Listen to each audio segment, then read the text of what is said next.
Subject, उसके बाद में पढ़नी है वर्ब और उसके बाद में पढ़ना है ऑब्जेक्ट।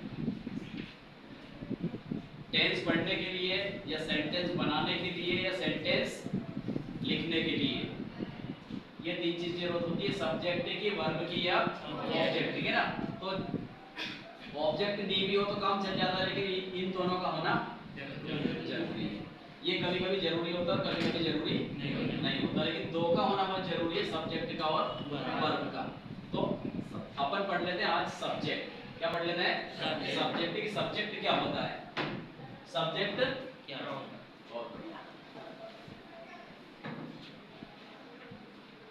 सारी चीज छोड़ दो, हमें समझना सब्जेक्ट क्या होता है। सब्जेक्ट का मतलब होता है कर्ता, है ना।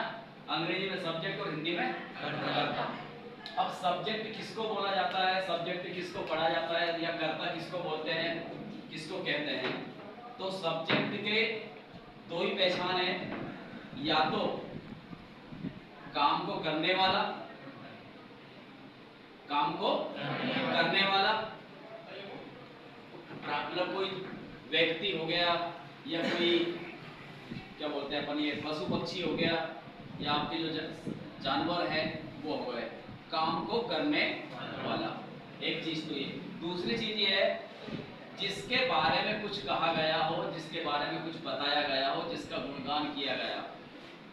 दो ही प्रकार के सब्जेक्ट होते हैं, एक तो वो काम को करने वाला, एक तो सब्जेक्ट वो कहलाता है, और एक सब्जेक्ट कौन होता है जिसके बारे में क्या किया गया हो, जिसके बारे में कुछ कहा जाता है, जिसके बारे में कुछ बताया जाता है। जैसे कि एग्जांपल,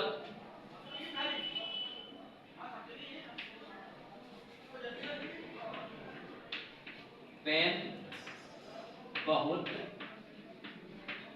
अच्छा है, इसमें सब्जेक्ट किसको मानेंगे आप?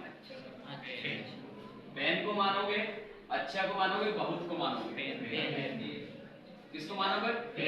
पेन को क्यों मान रहे हैं अपन? सेंटेंस में किसकी चर्चा की गई है? पेन की। तो सब्जेक्ट कौन हुआ? पेन। हमने क्या लिख दिया? मोहन हमारी क्लास का मॉनिटर है। इसमें सब्जेक्ट कौन होगा? तो किसकी बात कर रहे हैं हम? मोहन की। यानी एक तो होता है काम को करने वाला सब्जेक्ट होता है, और एक जिसकी चर्चा की जाए, जिसके बारे में बात की जाए, जिसके बारे में बात। तो अब इसको